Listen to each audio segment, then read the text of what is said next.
Bonjour, je vais vous parler aujourd'hui de développement durable et de réchauffement climatique. Début juin, le président américain Donald Trump surprenait une fois de plus en décidant de quitter l'accord de Paris, le premier accord international sur le climat. Il fait suite aux négociations qui sont tenues, je vous le rappelle, lors de la conférence de Paris sur le climat, la COP21.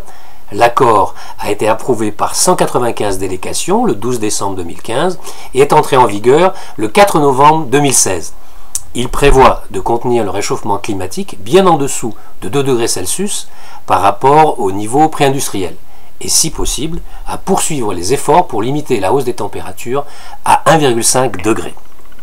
La décision de Donald Trump ne va pas remettre en cause cet accord. Mais, vous allez voir, cela complique un petit peu les choses. La France veut aller plus vite dans la lutte contre le réchauffement climatique, en dépit du retrait des États-Unis, qui pose, cela dit, un grave problème de financement, a récemment affirmé en Italie le ministre de l'Environnement, Nicolas Hulot, lors d'une réunion des ministres de l'Environnement du G7. Le retrait américain pose de graves problèmes en termes de financement prévu, pour venir en aide aux pays les plus touchés par les effets du réchauffement climatique. La remise en cause de ces financements est, très préjudiciable, a affirmé le ministre. Nous allons probablement rehausser nos propres objectifs de réduction d'émissions de gaz, en tout cas les accélérer dans le calendrier, a ajouté Nicolas Hulot. Concrètement, les États-Unis s'étaient engagés, comme les autres pays signataires, à financer la Convention climat des Nations Unies et surtout à contribuer au financement du Fonds vert pour le climat à hauteur de 3 milliards de dollars, dont 1 milliard qui a déjà été versé. Pour ce qui est de la suite, l'Allemagne a indiqué maintenir une importante conférence en septembre à Berlin dédiée aux investisseurs responsables. Surtout, Bonn accueillera en novembre la nouvelle conférence sur le climat, la COP23, donc pas de bouleversement majeur. Car la finance durable a gagné ses lettres de noblesse et représente aujourd'hui un secteur financier important.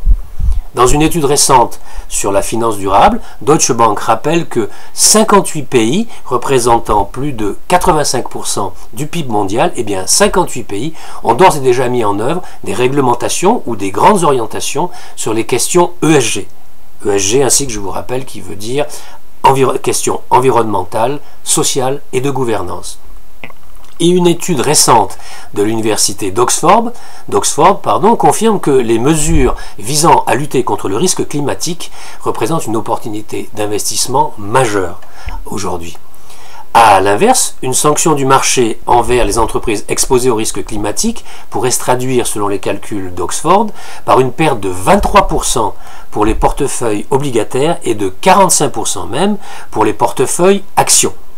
Il me reste donc à vous souhaiter de bons trades durables. À bientôt pour de nouvelles news du chalet.